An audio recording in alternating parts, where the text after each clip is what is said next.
Hi everyone, and welcome to another episode of Cybersecurity Sauna. Thanks for joining us for another session where we sweat out the hot topics in security. So welcome to all our listeners, and be sure to follow us on Twitter at #CyberSauna. There are many paths to a cybersecurity career, and today's guests have arrived here in very different ways. Logan Whitmire comes from a military background, and Derek Stoeckenius has a degree in psychology. I'm going to be talking to them about what sparked their interest in InfoSec, their journey to their current roles, and how their unique backgrounds influence the way they approach their work. Welcome, guys. Thank you. Glad to be here. Thanks for having us. So what's your current role or the area you work in, Derek? So I'm an associate security consultant working in digital forensics and incident response. And in addition to that, I do web application security testing. So that's both defensive or investigative and offensive. Correct. What about you, Logan? I'm also an associate security consultant. I do a lot of web application assessments, as well as a decent amount of research into like IoT devices is what I'm currently pretty passionate about. So let's talk about your IoT research. Can you tell us a little bit about that? Yeah, so right now it's just buying a lot of, cheap IoT devices and routers, and then practicing extracting the firmware, different types of exploits, all to kind of prepare myself for the upcoming Down. I'm hoping to participate in that and win something. Nice. What about you, Derek? Are you doing any research? Sure. So my most recent research project was actually, we ran a workshop here, and it was a purple teaming workshop, and I did research on command and control systems. And so what we did was we ran them on a controlled lab environment, and we looked at things like packet captures and other sources of information that we call IOCs, which are indicators of compromise. Mm-hmm. And we went through that. So indicators of an attacker being present in a system. Exactly. And so we talked about those things. So that's my most recent research project. That's cool. So Logan, can you share us a little bit about your InfoSec journey? How did you get here where you are today? In high school, we had like the Army recruiters come into our classroom, and they're like, who doesn't want to go to college? And this was after our final, so I was like, I'm done with tests. I hate tests, never again. So I stayed after school to listen to like their whole pitch. And they're like, do you like computers? I'm like, yeah, I mean, I play World of Warcraft like 8 hours a day. So like, of course. So I went down, took the ASVAB, and then I got a fairly high score. So like, hey, how would you like to do like cyber operations? Keep in mind, I had no idea. Like, I thought that was just like IT support. So I'm like, yeah, like I can do some tickets. I can, fill out some emails. And then kind of ended up here. But they came to your high school talking about computers, so they were sort of recruiting specifically for that. Yeah, so it was a brand new job that opened up. It was like cutting edge. They needed people, and no one really knew about it, just because when you think of the Army, you think of like infantry, tanks. Sure, but it's also a very different kind of organization compared to like corporations. So has that do you miss that clear-cut task order structure of the Army in your civilian job? Surprisingly enough, I feel like I have more clear-cut orders at F-Secure than in the Army. A lot of the Army was a lot of just like winging it, mainly because no one really knew what to do with us. So a lot of the times they were like, hey, you guys do computer stuff. How about you set up some new desktops? And it's like, I mean, that's not my job, but sure. Oh, that's very interesting. All right, Derek, how does that sound? Very different from your path. Yeah, in many ways, my path was actually less direct because I took more of an academic route. So I started off as an undergraduate in doing psychology research before I started to switch to information security. So I actually started doing a PhD program. I did that for a year before I decided that I'd rather actually do information security instead. So it was definitely a less direct approach. Sure. Was there like a particular moment or a recurring theme that sparked your interest in InfoSec? Yeah, sure. So actually, when I received my offer letter for joining the program, for the PhD program, I noticed that at the top in the URL bar, my student ID number was being displayed in the request itself. And I had my friend come over, and she put in her student ID number, and then her offer letter popped up without any authentication. So for me, that was actually my first moment where I was like, wow, this is actually kind of interesting. And then so from there, I started doing software development just for psychology research. You have to develop experiments and then run them. And so those two sort of mixed together in my mind. And that's how I got interested in information security. But just to notice something like that, I mean, you must have been a little bit interested in InfoSec before.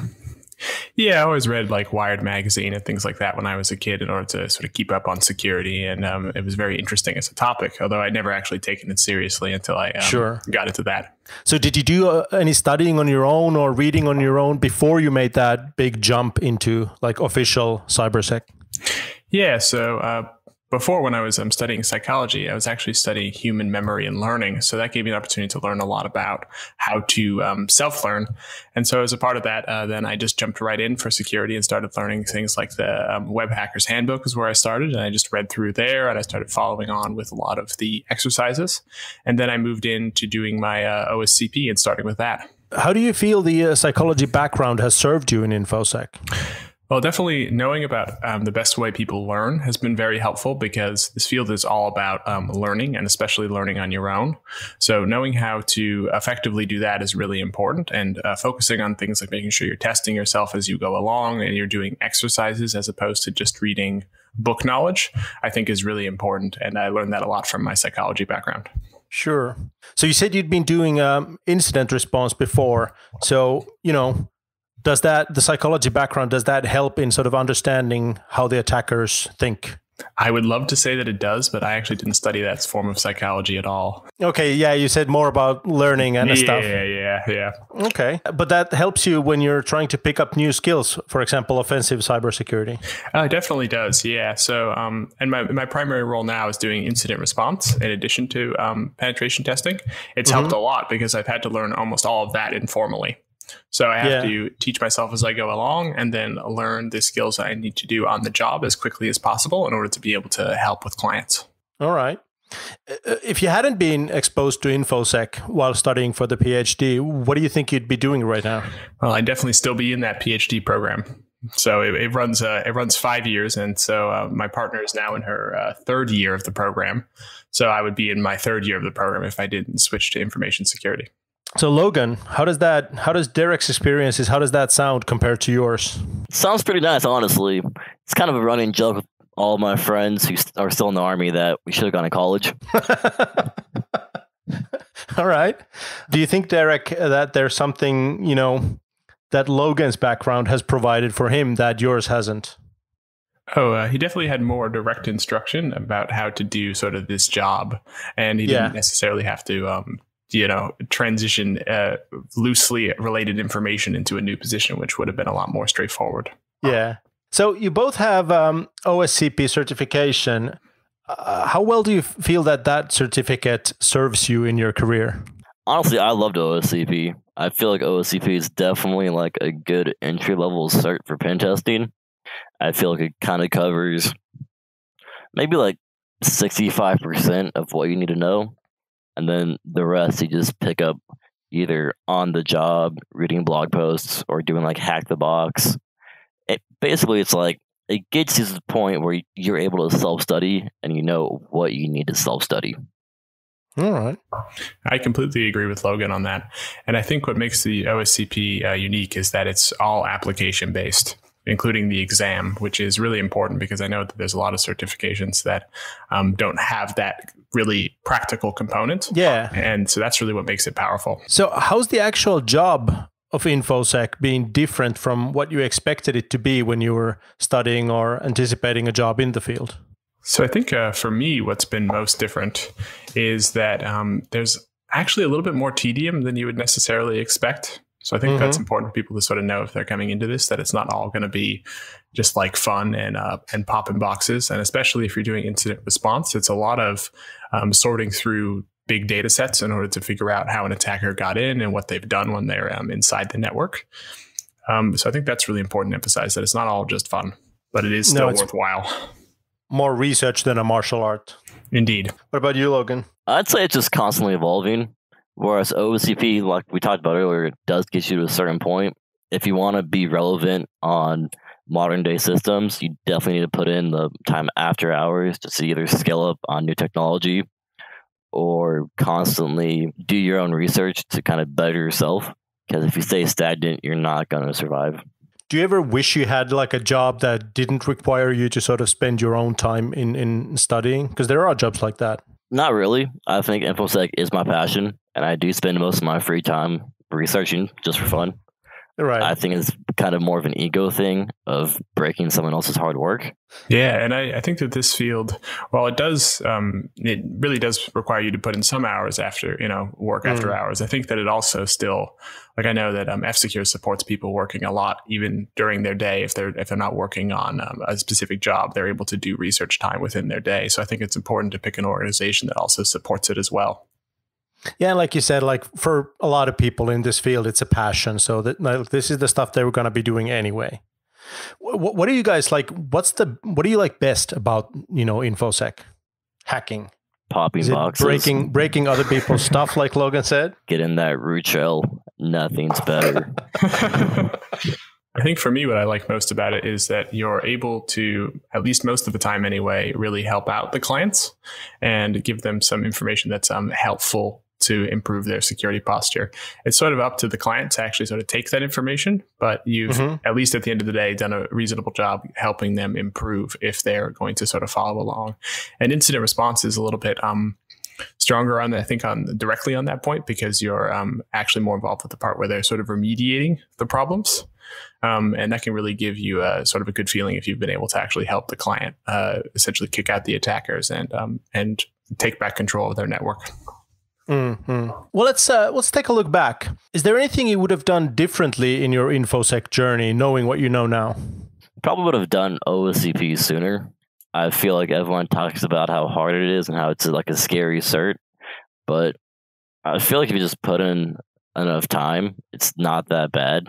It kind of just solely relies on how well you self-study and how motivated you are to do it. For example, I finished OSCP in 30 days. I have a friend who's now approaching almost the 1-year mark and 4 failed attempts. Wow.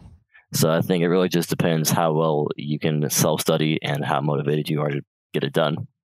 Yeah, I would definitely agree that starting the OSCP earlier is a good choice. For me, it took a little bit longer than Logan's 30 days. That being said, having the time to do that is really important. So if you're able to set aside more time, and if you can't necessarily finish it in just 30 days, then doing that would be a really good way to get started ahead of time. And I definitely would have started that earlier. Yeah. All right. Other than that, is there something you wish you had known before, you made the leap? I'd say be wary of like useless certs. Sure, it pads your resume, but no one really cares. Mm-hmm. Yeah, no, I would definitely second that one. But I guess that's the tricky part. How do you tell, like if you don't know the industry, how do you know which certs are the good ones and which ones aren't? You definitely have to ask around for that information.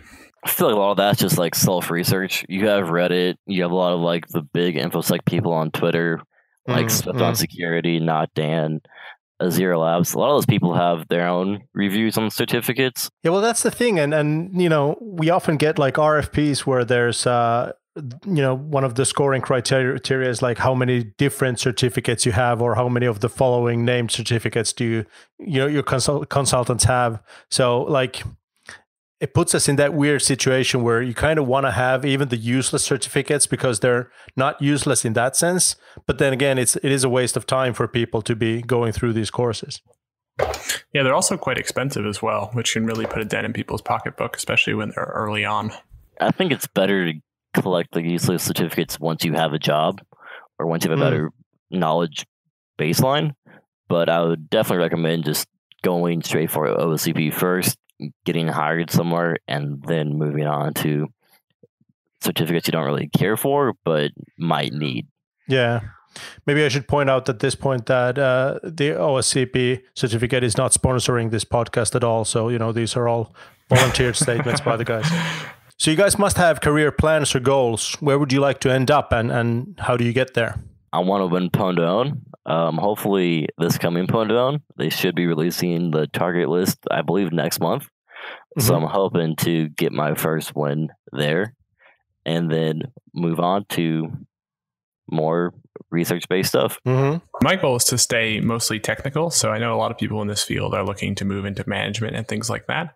Whereas my goal is to stay technical throughout my whole career and to focus really keeping an eye on both incident response and also the offensive security section of things, which at some point would put me more in the purple teaming category. However, I think incident response and both offensive security as separate fields are going to be really important for my career going forward.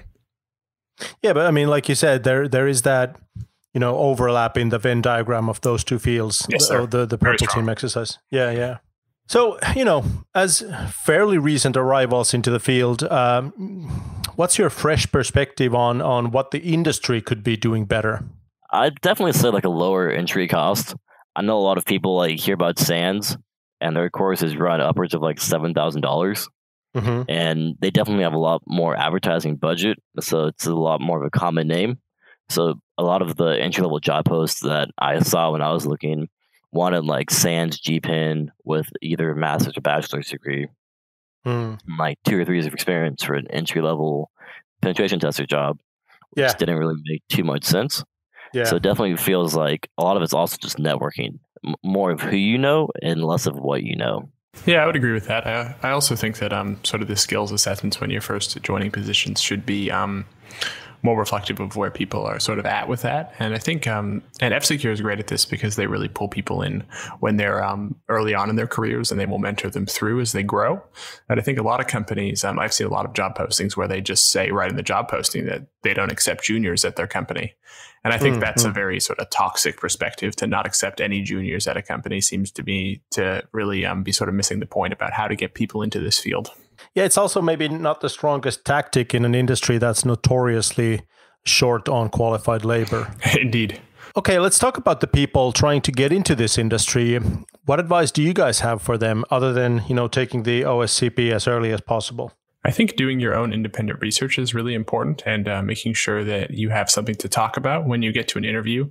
To be able to talk about things you've worked on or things that you are working on is going to be a really important conversation starter.